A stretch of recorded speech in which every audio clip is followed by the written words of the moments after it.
Hello friends, welcome to our channel crime diary review. तो चलिए आज की कहानी शुरू करते हैं। तो क्या आप कल्पना कर सकते हैं कि जिस कोर्ट ने जिस इंसान को बड़ी से बड़ी सज़ा सुनाई हो, उससे भी बड़ी अदालत ने उसे छोड़ दिया हो। तो दोस्तों, आज हम बात कर रहे हैं श्वेता अग्रवाल केस के बारे में। इस केस की शुरुआत होती है असम राज्य के सबसे बड़े शहर गुवाहाटी से। Kamrup metropolitan district. 4 दिसंबर 2017 का दिन सुबह के लगभग 8:30 बजे श्वेता अग्रवाल अपने घर से निकलती है और इसकी उम्र 20 से 21 वर्ष की हुई होगी। तो रोज की तरह ही यह अपने कॉलेज के लिए घर से निकलती है और इनका कॉलेज केसी दास कॉमर्स कॉलेज। तो यहीं से ये बीकॉम का कोर्स कर रही थी। 4 दिसंबर 2017 को इसका एग्ज़ाम चल रहा था और एग्ज़ाम 9 से 12:30 बजे तक चलता है। श्वेता अपने घर से 1 घंटे पहले ही निकलती थी क्योंकि उसको जाने में लगभग 1 घंटे लग जाता था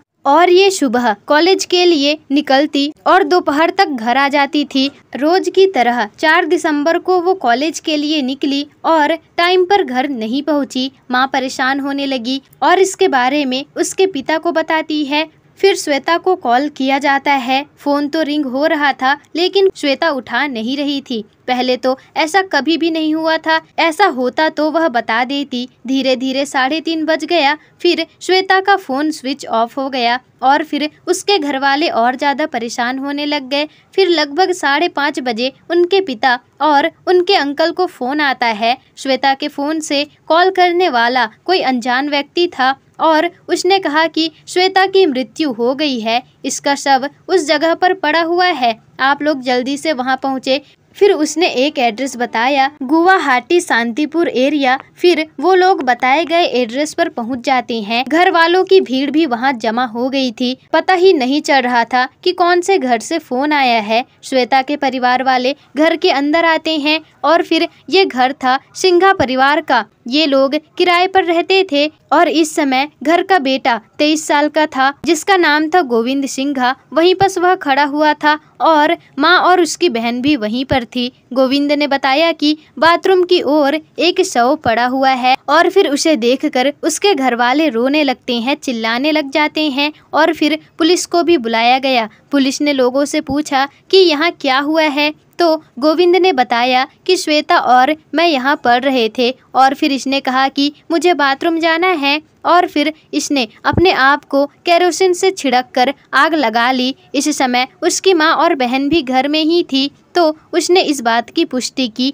और फिर श्वेता के शव को पोस्टमार्टम के लिए भेज दिया जाता है और फिर श्वेता के घर वालों से पूछताछ किया जाता है। तो वो बताते हैं कि श्वेता बचपन से ही पढ़ने लिखने में काफ़ी ज़्यादा अच्छी थी और ये सीए का कोर्स भी कर रही थी। इसका सपना था एक सफल सीए बनने का और वो अपना ग्रेजुएशन और सीए का कोर्स भी कर रही थी। यहीं पर गोविंद भी ट्रेनिंग करता था। श्वेता की यहीं पर उसकी मुलाकात हुई। धीरे धीरे वो दोनों फ्रेंड बन गए और फिर ये दोनों और भी अच्छे ज़्यादा दोस्त बन गए और फिर कभी कभी गोविंद उसे अपने घर पर पढ़ाई करने के लिए भी बुलाता था। और वैसे ही 4 दिसंबर को भी श्वेता पढ़ने जाती है और फिर जैसा गोविंद ने बताया कि वो बाथरूम में गई और खुद को उसने आग लगा दिया।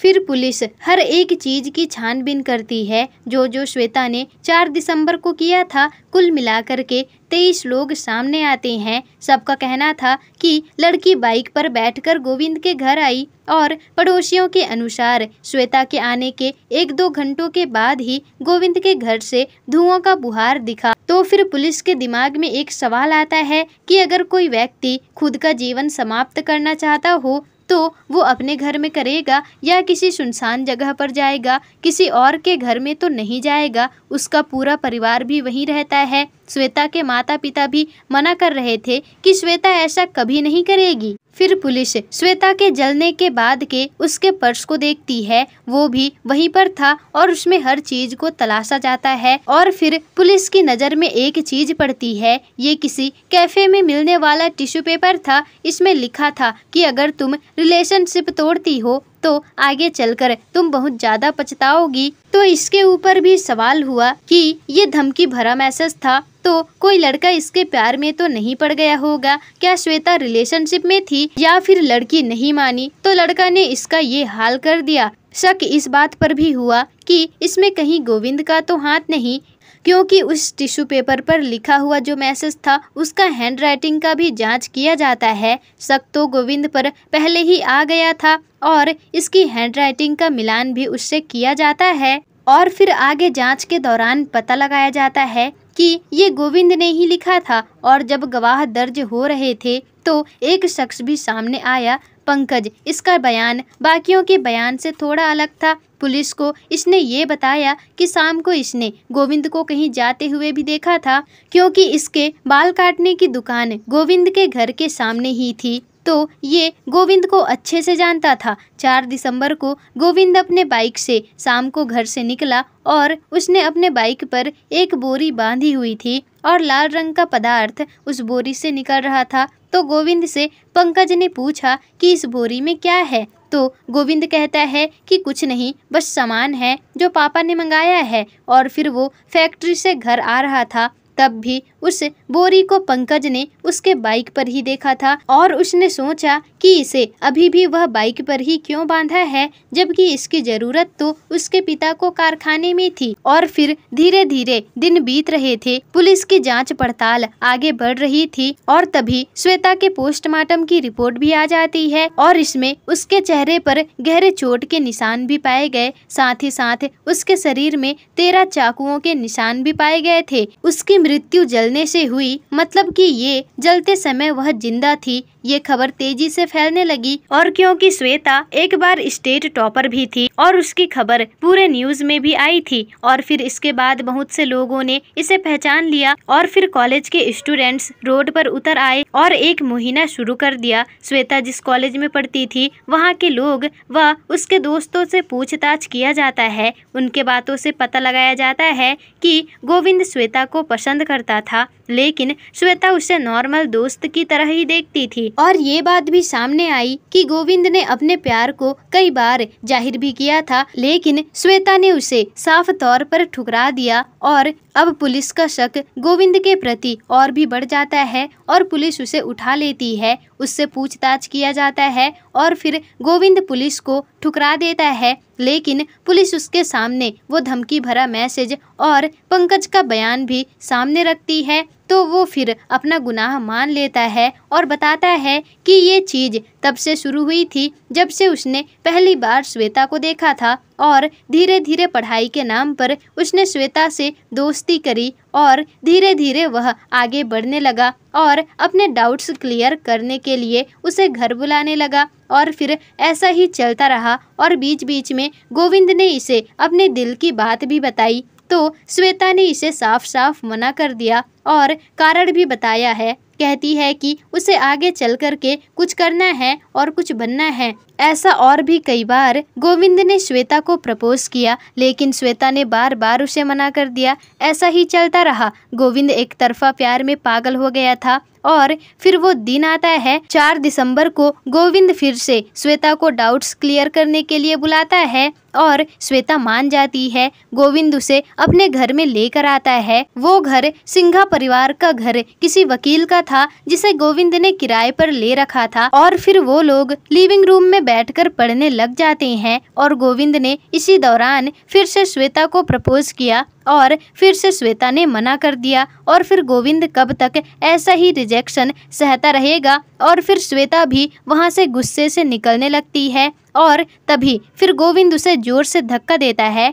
और वो दीवार से जाकर टकरा जाती है और फिर वहीं बेहोश हो जाती है। और फिर गोविंद को लगता है कि ये तो मर गई होगी, तो अच्छे से इसे क्यों ना खत्म कर दिया जाए। और ये बोलकर उसने अपने किचन में जाकर के एक चाकू निकाल कर लाता है और उसे मारते जाता है और फिर उसे एक बोरी में भर कर के अपने दरवाजे के पास लाता है और बाइक में बांधकर अपने घर से निकलने जाता है। और जब गोविंद के घर वाले भी वहीं पर थे, लेकिन उसके घर वालों ने उसे रोका क्यों नहीं और फिर वो चला गया। और इसी बीच पंकज ने उसे देख लिया था और उनकी मुलाकात हुई और फिर वो उस सब को फेंकने के लिए जाता है। और फिर गोविंद की माँ का फोन अचानक से आता है और तब वो बोलती है कि अरे बेटा, तुम कहाँ जा रहे हो? अगर तुम्हें किसी ने वो सब फेंकते हुए देख लिया तो तकलीफ हो जाएगी, सब तुम्हें ही देख रहे हैं, तो फिर उसे लेकर तुम कहाँ जाओगे? तो फिर ऐसा सुन कर के गोविंद वापस घर आ जाता है और फिर उन्हें समझ नहीं आ रहा था कि उन्हें क्या करना चाहिए। और फिर वो लोग उस शव को आग लगा देते हैं। ये काम वो तीनों मिलकर के कर रहे थे और फिर धुआं की वजह से बाकी के पड़ोस के लोग भी वहां आ जाते हैं, तो इससे उस लाश को बुझा दिया जाता है। फिर क्या, पोस्टमार्टम ने खोल दी सारी करतूत और ये मामला इतना ज़्यादा बढ़ जाता है कि वहाँ के कोर्ट तक चले जाता है और फिर केस चलता है। सारे गवाह पेश किए जाते हैं। अगस्त 2019 में गोविंद को फांसी की सज़ा दी जाती है और फिर माँ बेटी को उम्र कैद की सज़ा सुनाई जाती है। इसके बाद ये केस वहाँ के बड़े से बड़े कोर्ट में भी चलाया जाता है। गोविंद की सज़ा को बरकरार रखते हुए माँ और बेटी को छोड़ दिया जाता है। तो दोस्तों, आज के लिए बस इतना ही। तो फ्रेंड्स, आपका इस कहानी के बारे में क्या राय है, हमें कमेंट बॉक्स में ज़रूर बताइएगा। और अगर आपको ऐसी ही क्राइम की कहानियाँ जाननी है तो हमारे चैनल को सब्सक्राइब करके बेल आइकन ज़रूर ही प्रेस कर लीजिएगा, जिससे कि आपको ऐसी ही सच्ची घटना पर आधारित कहानियाँ पता चलती रहे।